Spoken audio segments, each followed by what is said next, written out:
Hello student, তোমরা যারা ক্যালকাটা ইউনিভার্সিটির আন্ডারে প্রথম সেমিস্টারের ছাত্রছাত্রী আছো এবং তোমাদের ইতিহাস সাবজেক্টটা পাস কোর্সে আছে, অর্থাৎ এমডিসি সাবজেক্ট হিসাবে আছে বা মাইনর ওয়ান সাবজেক্ট হিসাবে আছে, তোমাদের জন্য আজকের ক্লাসটা খুবই গুরুত্বপূর্ণ।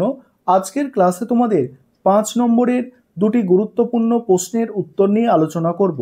প্রথম প্রশ্ন যেটা আছে, প্রাচীন ভারতের ইতিহাসের উপাদান হিসাবে মুদ্রার গুরুত্ব, এই প্রশ্নের উত্তরটা আলোচনা করব। এবং দ্বিতীয় প্রশ্ন যেটা, সেটা হচ্ছে মৌর্য সাম্রাজ্যের পতনের কারণ আলোচনা করো। এই দুটো প্রশ্নের উত্তর তোমরা তাহলে বুঝে নাও। প্রথমে দেখো, যেটা আলোচনা করছি, প্রাচীন ভারতের ইতিহাসের উপাদান হিসাবে মুদ্রার গুরুত্ব।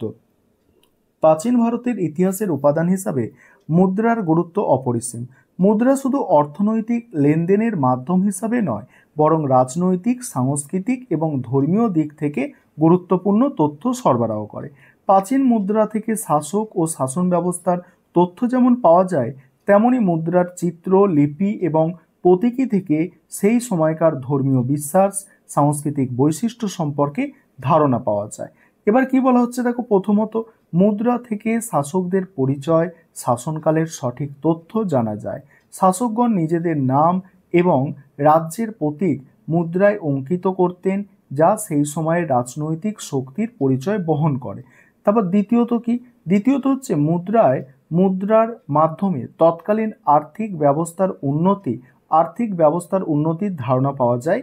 ব্যবসা বাণিজ্যের প্রসার এবং আন্তর্জাতিক বাণিজ্যেও মুদ্রার ভূমিকা ছিল গুরুত্বপূর্ণ। তৃতীয়ত দেখো, মুদ্রায় ব্যবহৃত চিত্র ও প্রতীকগুলো থেকে ধর্মীয় এবং সাংস্কৃতিক প্রবণতা বোঝা যায়। অনেক মুদ্রায় দেবদেবীর ছবি বা ধর্মীয় প্রতীকের স্থান পেত, যা ধর্মীয় বিশ্বাসের প্রতিফলন ঘটায়। তারপর শেষে কি লিখবে দেখো, অতএব প্রাচীন মুদ্রা শুধুমাত্র অর্থনৈতিক লেনদেনের মাধ্যম নয়, বরং ভারতের ইতিহাসের এক গুরুত্বপূর্ণ প্রামাণ্য উৎস, যা সেই সময়ে সমাজে আর্থসামাজিক ও রাজনৈতিক অবস্থা সম্পর্কে জ্ঞান প্রদান করে। এবার দ্বিতীয় প্রশ্নের উত্তরটা তোমরা দেখে নাও। দ্বিতীয় প্রশ্ন যেটা আছে দেখো, মৌর্য সাম্রাজ্যের পতনের কারণগুলি আলোচনা করো। অ্যান্সারটা দেখবে, মৌর্য সাম্রাজ্যের পতন একটি জটিল ঘটনা, যার পেছনে একাধিক কারণ কাজ করেছিল। প্রথমত কি বলা হচ্ছে দেখো, প্রথমত সম্রাট অশোকের মৃত্যুর পরে প্রশাসনিক দক্ষতার অভাব ও দুর্বল উত্তরাধিকারীরা সাম্রাজ্যের ক্ষমতা ধরে রাখতে ব্যর্থ হয়। সম্রাটদের মধ্যে নেতৃত্বের অভাব এবং রাজ্য পরিচালনায় অদক্ষতা সাম্রাজ্যের অভ্যন্তরীণ স্থিতিশীলতাকে ক্ষুণ্ণ করে। দ্বিতীয় পয়েন্টে আলোচনা করব, তার আগে যে বিষয়টা তোমাদের বলার আছে, তোমাদের জন্য অনলাইন কোচিং ক্লাস চলছে। তোমরা যদি কেউ অ্যাডমিশন নিতে চাও, এই নম্বরে যোগাযোগ করতে পারো।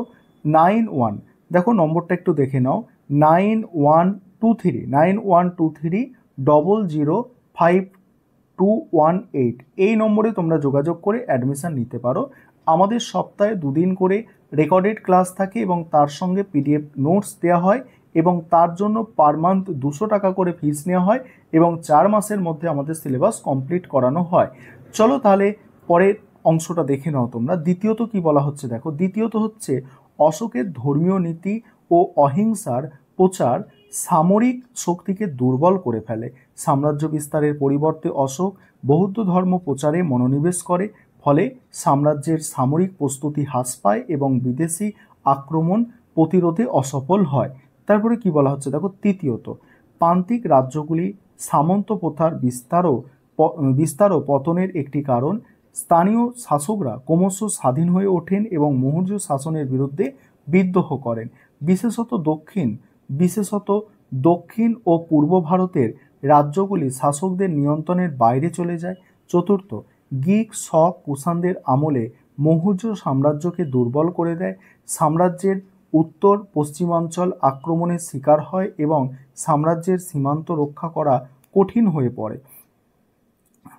পরে যেটা লিখবে দেখো, এই সব কারণের ফলে ক্রমশ সাম্রাজ্যের পতন ঘটে এবং খ্রিস্টপূর্ব 185 সালে শেষ মৌর্য শাসক বৃহদত্তের মৃত্যুর পর সাম্রাজ্য বিলুপ্ত হয়। এই ছিল আজকে তোমাদের গুরুত্বপূর্ণ দুটি 5 নম্বরের প্রশ্নের উত্তর।